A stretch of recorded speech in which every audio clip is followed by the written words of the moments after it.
Hello बच्चों, आज हम एपहेलियन और पेरिहेलियन कंडीशन के बारे में पढ़ेंगे। ये जो धरती है वो सन को रेवोल्यूट करती है, सर के चारों ओर चक्कर लगाती है, परिक्रमा करती है, चारों ओर घूमती है, जिसके लिए वो एक पाथ का प्रयोग करती है जिसे हम इलिप्टिकल पाथ कहते हैं, रेवोल्यूशनरी पाथ कहते हैं अर्थ का।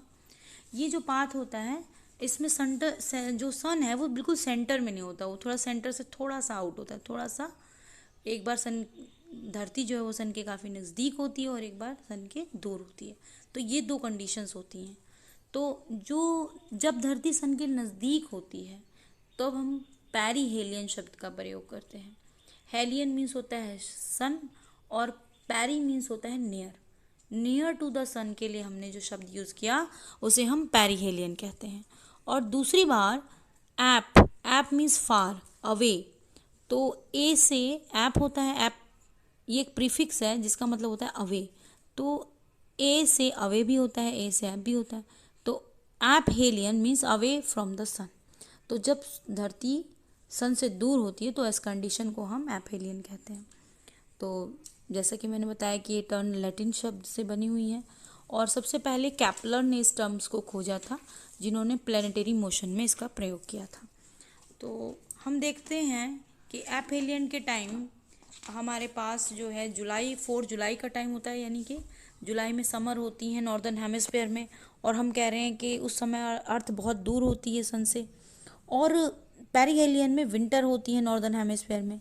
तो समर तब साउदर्न हेमिस्फेयर में होती हैं और विंटर कहाँ होती है, नॉर्दर्न हेमिस्फेयर में।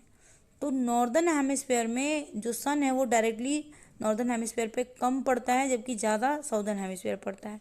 तो ऐसे में क्योंकि सन के नज़दीक होती है धरती, इसलिए जो अल्ट्रावायलेट रेज हैं और दूसरी जो रेज हैं वो सन से अर्थ तक पहुंचती हैं और वहाँ पे ज़्यादा डिस्ट्रक्शन करती हैं, जो कि हम देखते हैं रिजल्ट इसका होता है स्किन कैंसर के रूप में या दूसरा जो है। और जब जून का समय, जुलाई का समय आता है, 4 जुलाई का समय, तो हम सन के दूर तो होते हैं लेकिन नॉर्दर्न हेमिस्फेयर टिल्ट होता है टुवर्ड द अर्थ, झुका हुआ होता है नॉर्दर्न हेमिस्फेयर सन की तरफ।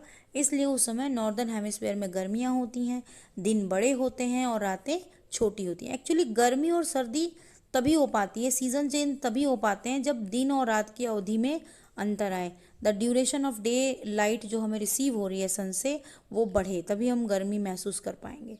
क्योंकि जो गर्मी और सर्दी है धरती पर वो सन से ही है, सन की ही एनर्जी से यहाँ पे गर्मी और सर्दी होती है। तो अगर डे ड्यूरेशन ज़्यादा हो जाएगी तभी गर्मियाँ महसूस होंगी। इसलिए जुलाई में जब हम सन से दूर होते हैं 4 जुलाई के टाइम में, तो भी हमारे यहाँ गर्मी होती है, क्योंकि नॉर्दर्न हेमिस्फेयर जो है वो टिल्ट होता है टुवर्ड द सन। अब हम इसके लिए एक दूसरा मैप ले रहे हैं जिसमें हम देख रहे हैं कि नॉर्दर्न हेमिस्फेयर जब सन की तरफ हो रहा है तो जून है, उस टाइम जो हमारा नॉर्दर्न हेमिस्फेयर है वो सन की लाइट ज़्यादा रिसीव कर रहा है in compare to southern hemisphere. और दूसरे फिगर में देखिए, जो साउदर्न हेमिस्फेयर है वहाँ सन की लाइट डायरेक्टली पड़ेगी in compare to northern hemisphere. तो साउदर्न हेमिस्फेयर में जब सन की लाइट ज़्यादा पड़ेगी तो वहाँ पे समर होगी और इसके अपोजिट नॉर्दर्न हेमिस्फेयर में विंटर होगी। तो इसको हमने इससे समझा। उसके बाद हमारे पास और भी 2-3 टर्म है, जैसे समर सॉलिस्टिस हो गया और विंटर सॉलिस्टिस हो गया और इक्विनॉक्स हो गया। तो इक्विनॉक्स एक ऐसी कंडीशन है जिसमें हमारी धरती पर, पूरी धरती पर दिन और रात की अवधि जो है वो बराबर हो, duration of day and light जो है वो बराबर हो, इक्विनॉक्स होता है। और समर सॉलिस्टिस और विंटर सॉलिस्टिस का मतलब होता है कि समर में एक बार जब सबसे बड़ा दिन हो तो वो समर सॉलिस्टिस हो जाएगा। हम ये बात कर रहे हैं नॉर्दर्न हेमिस्फेयर की। और जब विंटर में सबसे लंबी रात हो तो हम उसको कहेंगे विंटर सॉलिस्टिस। तो इसको हम एक और फिगर से देखने की समझेंगे।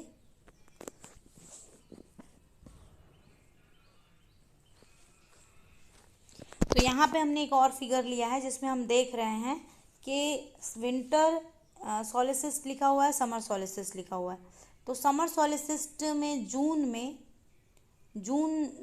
में जो हमारे यहाँ दिन है वो सबसे लंबे होते हैं। आपने महसूस किया होगा कि गर्मियों में दिन लंबे होते हैं और रातें छोटी होती हैं। सुबह में जल्दी सूरज निकल आता है और शाम को देर से सूरज जो है वो ढलता है। तो वो समर सॉलिस्टिस की कंडीशन होती है, और जो कि नॉर्दर्न हेमिस्फीयर में 21 जून को होती है। उसके बाद हम विंटर सॉलिस्टिस को देखते हैं, तो ये जो है दिसंबर आते आते दिन छोटे होने लगते हैं, और तो सबसे छोटा दिन जो है वो हमें 21-22 दिसंबर के लगभग में मिलता है। और जब यहाँ पर दिन और रात की अवधि बराबर हो जाएगी, तो जब जून के बाद जुलाई, अगस्त, सितंबर आएगा, तो सितंबर में एक ऐसी 23 सितंबर को एक ऐसी कंडीशन होगी जब डे और नाइट पूरे होल अर्थ पर बराबर हो जाएंगे, तो इसको हम कहेंगे इक्विनॉक्स। ये एटम इक्विनॉक्स है। और इसी तरह से जब डे और नाइट बराबर हो जाएंगे, तो उसके अगले दिन यानी कि 24 सितंबर को फिर क्या होने लगेगा, दिन छोटा होने लगेगा और रातें बड़ी होने लगेंगी। ऐसे ही रातें बड़ी होती जाएंगी और लास्ट में दिसंबर तक आके यानी कि 21 और 22 दिसंबर को जो रात है वो सबसे बड़ी होगी और दिन जो है वो सबसे छोटा होगा। कहाँ पे? नॉर्दर्न हेमिस्फीयर में। और जब रातें बड़ी होंगी और दिन छोटे होंगे तो हमें डे लाइट कम मिल रही होगी, इसलिए हमारे यहाँ विंटर होगी।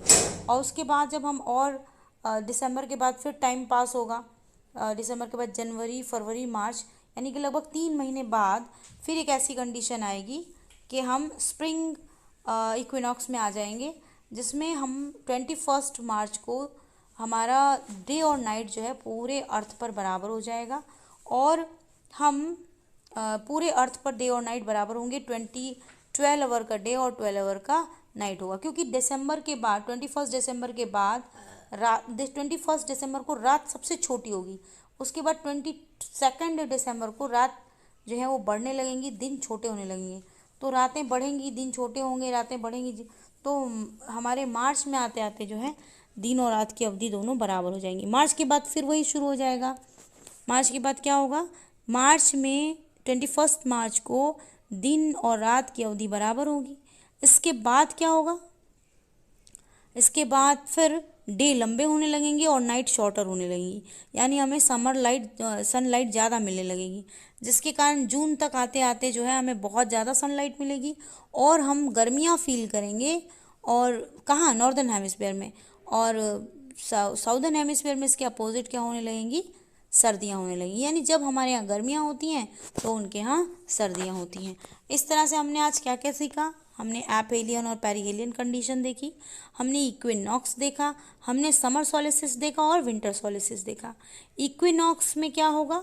इक्विनॉक्स एक ईयर में 2 बार होगा, जिसमें डी और नाइट की जो ड्यूरेशन है वो बराबर होगी पूरे धरती पर डे और नाइट की जो ड्यूरेशन है वो बराबर होगी। और